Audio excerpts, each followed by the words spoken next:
ultimately, Durso, is he still alive right now? Oh, yeah. Okay. Was he put in witness protection and changed his identity and everything? Yeah. But he's also, I mean, active. He basically is a black belt in jujitsu. You know, he's busy, I'm sure, in his life. He's living his life, but yes, new identity, everything.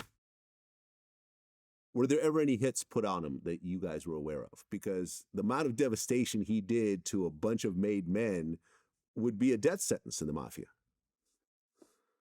Not that I was aware of, because if I was on the job, and again, I would address that fully. So, and, the conspiracy to commit murder is also life in prison in the federal system. every cooperating witness, correct me if I'm wrong, Mike, has essentially an open contract out on them by organized crime because it's a death sentence to cooperate.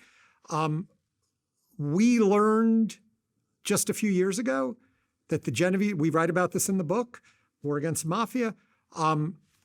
We learned that the Genovese crime family was still meeting and talking about Durso just a few years ago, even though he had devastated them 20 years prior. So still very much on their radar.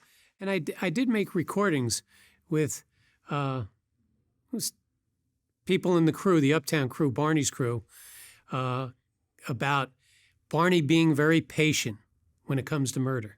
So he'll wait on something, And so in that regard, I look at it because it really can be counterproductive and very productive for law enforcement murders.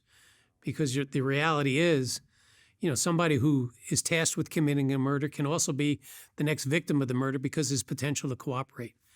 And again, some people may think it's easy to pull a trigger, but the reality of, standing up to when things get stressful in that life, from facing life in prison and other matters, they may change their mind and cooperate because they've seen, you got guys on podcasts now, making podcasts that cooperated, besides Sammy the Bull, Larry Mazza, it's that I think is more supportive of cooperation than anything. Yeah, I've interviewed Larry Mazza and Sammy the Bull. And Michael Franzese, and a whole bunch of other Mafia guys along the way, all of which cooperated in their own ways, some of which understand that there is, danger to their lives if they go back to certain Brooklyn neighborhoods and so forth. But, at the end of the day, I feel like everyone who cooperates always has a great reason as to why they cooperated. It's always like, I was going to not cooperate. I was going to do 1 million years in prison, but then they threatened my family. So I cooperated against 50 people. It's always the similar type of story. Yeah. And it's truthful as well. I mean, these guys are gangsters and it takes a lot to pull them out of that life. One famous one was Fat Pete Chodo, who weighed around 400 pounds, shot by the Lucchese's 12, 13 times. He survives, won't cooperate. FBI agents like Mike Campi are with him around the clock, won't cooperate.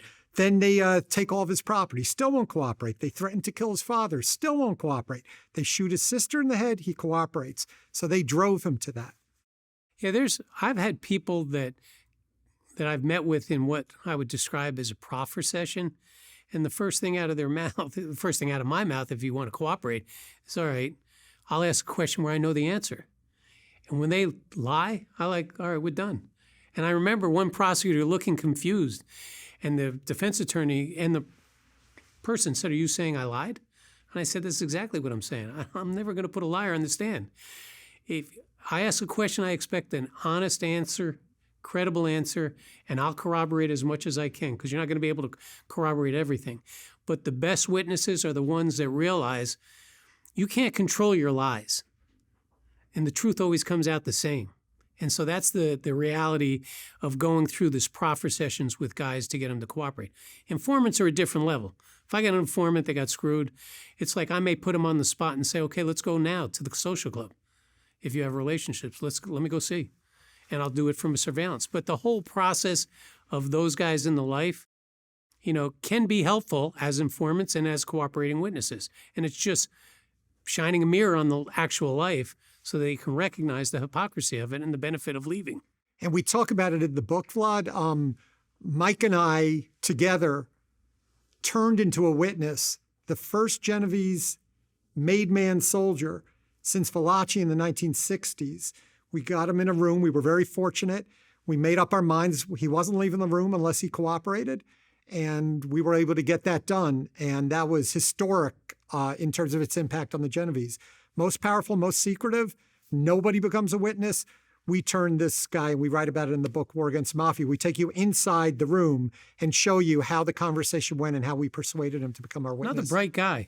I mean, he was in World War II, major battles, Iwo Jima and others. But he grew up on the West Side, and he left the West Side to join the Navy because of the treachery on the West Side during World War II. I mean, it's pretty wild, but he was a fascinating. And again, people will talk about Fish Cafaro. I don't look at Fish Cafaro as a fully cooperative source. So Valachi to George Barone. We bypass Fish in the book.